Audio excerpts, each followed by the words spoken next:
नमस्कार, मैं सुनील और आप देख रहे हैं अखिल भारत। सर, जिस तरह से महाराष्ट्र के अंदर इमरजेंसी के टाइम पे आपने देखा था, हिंदुस्तान के अंदर कांग्रेस ने लागू किया था कि उठा के जेल में ठूसना, उसी तरह महाराष्ट्र के अंदर अर्नब गोस्वामी को बेड से उठा के सुबह 6 बजे ज़बरदस्ती पकड़ के उनके साथ मारपीट करते हुए उनको ले जाया गया। देखिए, उद्धव सरकार में, उद्धव ठाकरे में कांग्रेस की आत्मा प्रवेश कर गई है। कांग्रेस का इतिहास रहा है, आपने इमरजेंसी में भी देखा होगा और वैसे भी देखा होगा कि स्वतंत्र मीडिया को बर्दाश्त नहीं कर पाती है कांग्रेस। और ये कांग्रेस का ही किया तरह है, षड्यंत्र है कि स्वतंत्र मीडिया को, जो अर्नब गोस्वामी स्वतंत्र रूप से बोलने वाले हैं, उनकी आवाज़ को कैसे दबाया जाए। यह कांग्रेस का बहुत दिनों से षड्यंत्र था कि अर्नब गोस्वामी को रास्ते पर लाया जाए, अर्नब गोस्वामी को ठीक किया जाए। उसके कांग्रेस के एक जो सचिव हैं, जो मुंबई ऑफिस में, उनका स्टिंग ऑपरेशन आया था कि अर्नब गोस्वामी को सही रास्ते पर लाने के लिए, ठीक करने के लिए, इलाज करने के लिए पूरा प्रोग्राम बन गया है। पूरा मंत्रिमंडल में तय हो गया है। कांग्रेस नेता, एनसीपी और उद्धव ठाकरे में तय हो गया है कि अर्नब गोस्वामी की आवाज़ को बंद किया जाए। और उसी षड्यंत्र के तहत अर्नब गोस्वामी की आवाज़ को बंद किया जा रहा है। 6 बजे सुबह में जो उनको, 1 मिनट भाई, 6 बजे सुबह में एक आतंकवादी जैसे 25 पुलिस के जिप्सी लेकर के जैसे उनके घर को घेरा गया था और उनको आतंकवादी जैसा व्यवहार किया गया था। उनसे धक्का मुक्की की गई थी, ज़बरदस्ती उनको जिप्सी में डाला गया था, किसी से बात नहीं करने दिया गया, अपने पत्रकार मित्रों से नहीं मिलने दिया गया। ये इमरजेंसी की याद दिलाती है। इमरजेंसी में भी जब किसी की गिरफ्तारी होती थी तो बात करने का मौका दिया जाता था, मिलने जुलने का मौका दिया जाता था। यह उद्धव सरकार ने कांग्रेस की सह पर यह अधिकार भी लोगों का ख़त्म कर दिया है, जो कि बड़ा ही निंदनीय है, बड़ा ही शर्मनाक है। और इस पर जरूर देश की जनता जवाब देगी, क्योंकि 130 करोड़ देश की जनता अर्नब गोस्वामी के साथ है। अर्नब गोस्वामी पर यह अन्याय बर्दाश्त नहीं किया जाएगा। और जो लोग स्वतंत्र मीडिया की बात करते थे, बोलने की आज़ादी की बात करते थे, आज यह साबित हो गया कि ये लोग फर्जी थे, वो फर्जी गैंग के सदस्य थे, क्योंकि उन्हें बोलने की आज़ादी से कोई लेना देना नहीं है। यदि बोलने की आज़ादी से लेना देना होता तो 6 बजे सुबह में जो ही अर्नब गोस्वामी के घर पे पुलिस गई, ये बोलने की आज़ादी के समर्थक जुलूस निकालते, प्रदर्शन करते, सोनिया गांधी के घर को घेर लेते।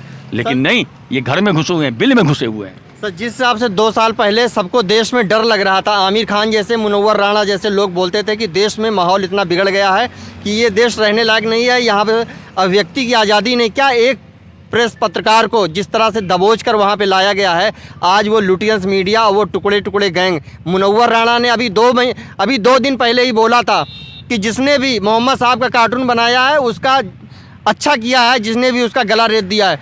तो क्या ये बोलने की आज़ादी केवल आपकी है, और जो पत्रकार या चौथा स्तंभ है, क्या उसकी आज़ादी नहीं होनी चाहिए? देखिए, गला काटने का समर्थन करने वाला बेवकूफ़ है, मैं ये बताऊँगा। कार्टून बनाना गलत है, लेकिन गला काटने की बात कहना, उसका समर्थन करने वाला को बेवकूफ़ ही कहा जा सकता है उसको। तो और मैं इस पे मुद्दे पे आता नहीं, क्योंकि ये मुद्दा मेरे लिए कोई महत्व नहीं रखता है।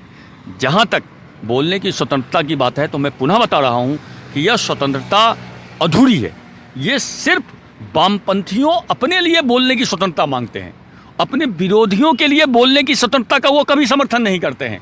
और जो ही उनके बात का जवाब विरोधी देने लगे, वो बौखला जाते हैं, वो कहते हैं लिंचिंग हो रही है, दबाया जा रहा है। जबकि बोलने की स्वतंत्रता दोनों तरफ होनी चाहिए, एक तरफा नहीं चलता है। लेकिन उन लोगों का नीति है कि एक तरफा चलेगी बोलने की स्वतंत्रता। और इसी कारण से आज अर्नब गोस्वामी के पक्ष में ये लुटियन मीडिया, ये फर्जी मीडिया, किसी की आवाज़ नहीं निकलेगी। सब बिल में घुसे हुए हैं, सब जैसे मौत हो गई है सबकी। वो अवार्ड वापसी गैंग वाले कहाँ चले गए, सबकी मौत हो गई है।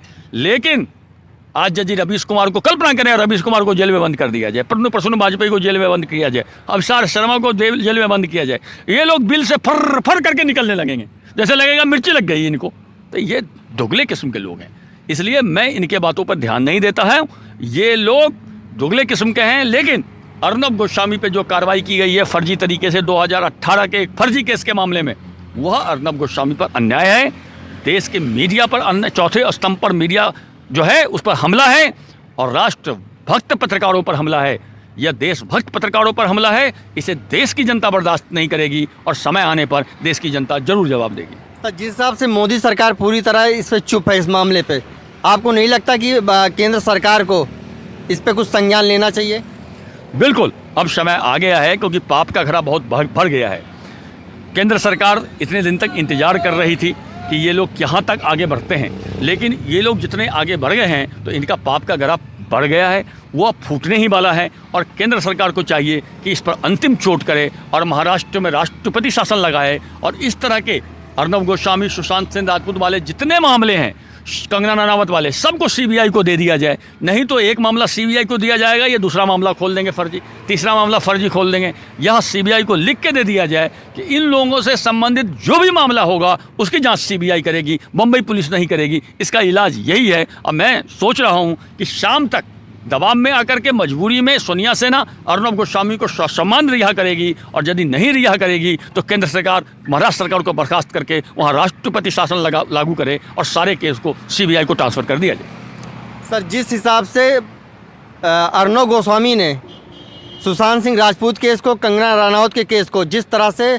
दुनिया के सामने, देश के सामने रखा, क्या इसी फ्रस्ट्रेशन में आके मुंबई सरकार और मुंबई पुलिस उनके ऊपर कार्रवाई कर रही है? इसमें कोई पूछने की बात है, कोई शक है? देश जानता है, पूरे देश की जनता जानती है कि अर्नब गोस्वामी के स्वतंत्र पत्रकारिता से सोनिया सेना और उद्धव सेना बौखला गई है, और इसी बौखलाहट में ये लोग अर्नब गोस्वामी को परेशान करना चाहते हैं।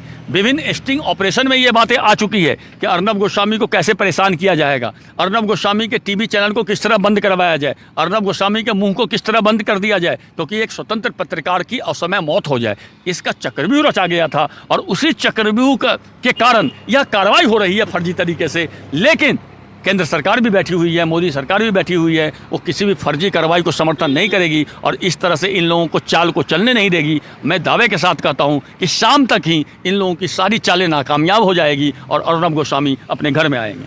जिस हिसाब से बाला साहब ठाकरे सोनिया गांधी को कभी उन्होंने पसंद नहीं किया, ना तो उनकी कांग्रेस पार्टी को, ना तो उनकी विचारधारा को पसंद किया है, उसके विपरीत ठीक जाके उद्धव ठाकरे ने पूरे के पूरे हथियार सोनिया गांधी और शरद पवार के सामने डाल दिए हैं। आपको लगता है जिस तरह से वो हिंदुत्व की बात कर रहे थे, आज मुंबई के अंदर पाल घर केस हुआ और सुशांत सिंह राजपूत की हत्या हुई, दिशा सालियान की हत्या हुई, तो क्या उनको शर्म नहीं आती कि वो अपने बाप के पद चिन्हों से अलग हट के काम कर रहे हैं? देखिए, दारा सिंह का बेटा दारा सिंह नहीं बन पाया, शर्मनाक है ये। बाला साहब ठाकरे शेर थे, उनका बेटा शेर नहीं बन पाया, तो ये तो उनको सोचना है, वो हमें थोड़े ना सोचना है।